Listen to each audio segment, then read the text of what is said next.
رب ذوالجلال کے بابرکت نام سے ابتدا جو بڑا مہربان ہے۔ سلمان رشدی ایک بھارتی برطانوی ناول نگار اور مضمون نگار ہے۔ اس کا چوتھا ناول دی سٹینک ورسز ایک بڑے تنازع کا مرکز بنا، جس نے کئی ممالک میں مسلمانوں کو احتجاج پر اکسایا۔ 14 فروری 1989 کو آیت اللہ خمینی کی طرف سے جاری ایک فتویٰ میں سلمان رشدی موجب قتل قرار پایا۔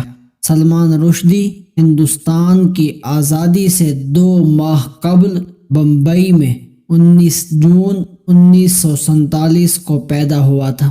سلمان رشدی کا نام مسلم دنیا میں انتہائی قابل نفرت سمجھا جاتا ہے۔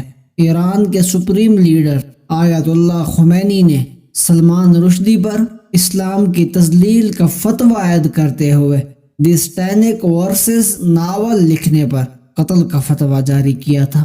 ایران کے سپریم لیڈر آیت اللہ خمینی نے اپنی زندگی کے آخری ایام میں سلمان رشدی کو قتل کرنے والے کے لیے تقریباً $3 کروڑ کا انعام بھی مقرر کیا تھا۔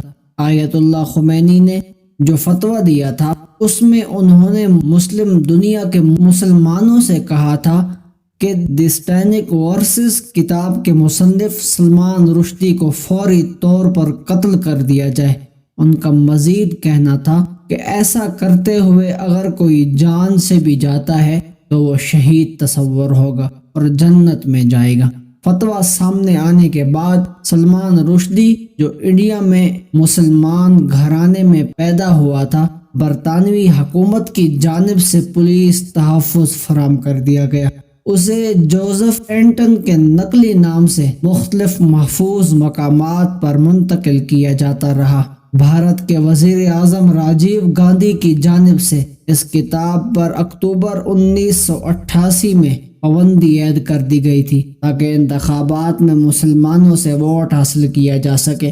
تقریباً 20 دیگر ممالک جن میں پاکستان بھی شامل تھا اس پر پابندی عائد کی گئی۔ سلمان رشدی اپنی روپوش زندگی سے 1991 میں منظر عام پر آیا، لیکن اس کے جاپانی مترجم کو اسی سال جولائی میں قتل کر دیا گیا۔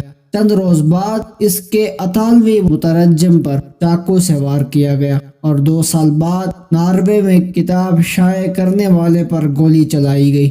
ملکہ برطانیہ کی جانب سے 2007 میں ادب کے لیے خدمات کے صلے میں سلمان رشدی کو سر کا خطاب دینے پر مسلمانوں کے جذبات کو ٹھیس پہنچایا۔